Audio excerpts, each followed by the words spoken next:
Yeah, so Cortex is very opportunistic. We did create a mixed-use master plan, which was a decided departure from the historic science parks from the 1950s. And there still are a lot of suburban science parks that are functioning very well around the country.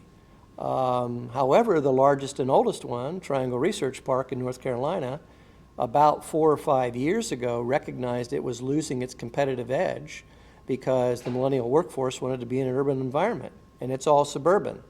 And so about 3 years ago, they went through a planning process and to develop these town centers that are now trying to be developed throughout the Triangle Research Park, which is thousands of acres big. Why? It's to be able to provide, it's to be able to be competitive so that the large companies that are there in more of a suburban environment are able to recruit more effectively the talent that they need. The workforce that is filling the Cortex buildings wants to be able to come early, stay late, walk across the street, have a beer, ride a bike, go somewhere, have entertainment, return back home, live, work, play, learn, all together. And I might say that you know, this concept of the science park concept of old and the urban innovation district, the easiest way to understand what's going on here is to think of it in a tripartite fashion. First place, second place, third place.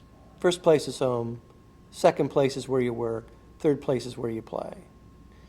So in the early 1900s in the United States, live, work, play were all integrated, okay?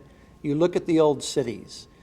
People lived in the neighborhoods next to the factories in which they worked. They often rode a bike to work.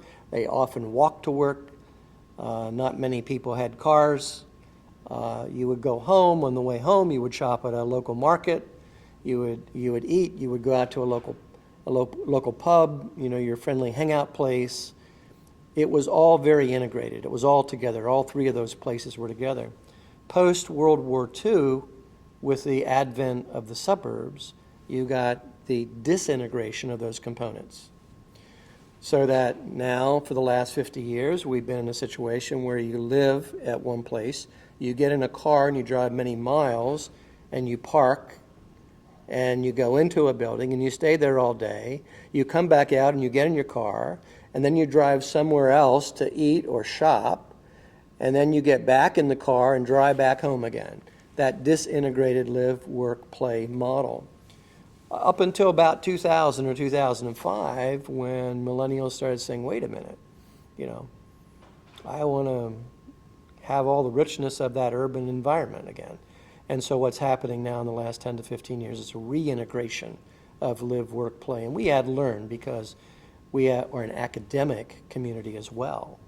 But that's what's happening. That's what now is fueling the growth of Cortex today. And it's what I believe is going to propel St. Louis forward in the future. The companies that we are growing here today are going to be the companies that are the next Enterprise cars, the next Express Scripts, the next Centenes, the next Boeings, you know, McDonnell Douglas. It's a new generation of entrepreneurship and innovation, and it's essential for the future of St. Louis and for Missouri. The legacy agricultural industries are challenged from an employment perspective. The last decade lost 3 or 4% of their employment base, not because agriculture isn't important, but because technology is revolutionizing agriculture. So we need to be a player.